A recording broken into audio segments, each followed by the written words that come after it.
Good evening and welcome to the Business Day. I'm Javon Keys.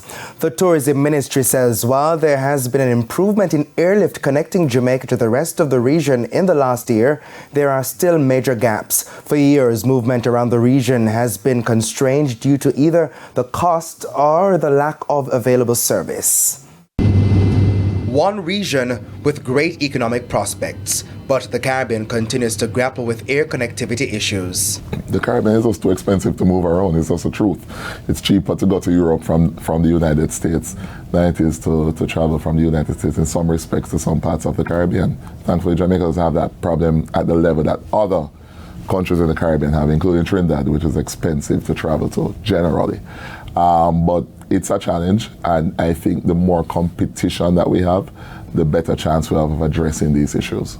So important that the Caribbean Development Bank, CDB, has pledged to work with regional leaders to craft a plan of action to bring the region closer together by air. The situation has also been made worse with the scaling down of the airline Liet.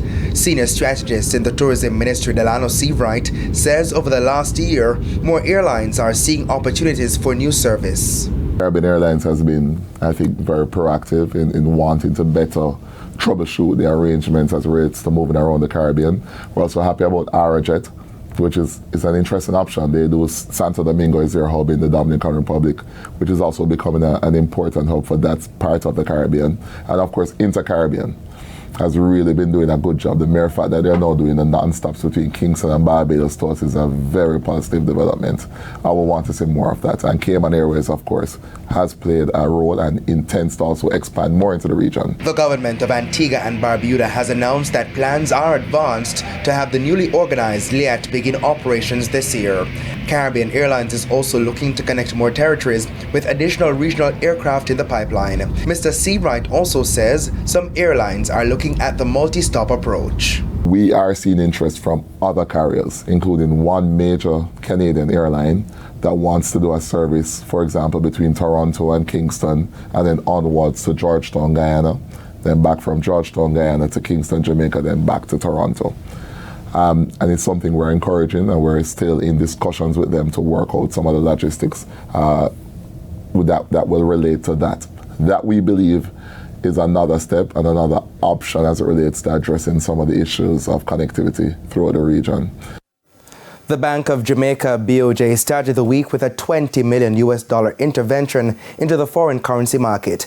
This is after a $60 million intervention last week. Now, at the close of trading today, the Jamaican dollar gained 26 cents compared to the U.S. currency.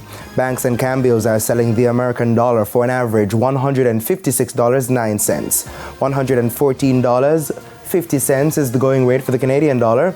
The average cost for the pound is $196.23, while the euro is trading for an average $169.23. And the JSE index lost 3,787 points today, while the junior market index declined by 18 points. Among the 44 winners were JMB Group 9.5% shares, or parent company Radio Jamaica, Margaritaville Turks, Epley Caribbean Property Funds, and Trans-Jamaican Highway US dollar shares. The 49 losers were led by JPS 7% shares, AS Bryden & Sons Holdings out of Trinidad and Tobago, MPC Caribbean Clean Energy, Jamaican Teas, and MFS Capital Partners. Now 24 stocks closed the session selling at the same price they started trading. And that's it for the Business Day. I'm Javon Keys. Good evening.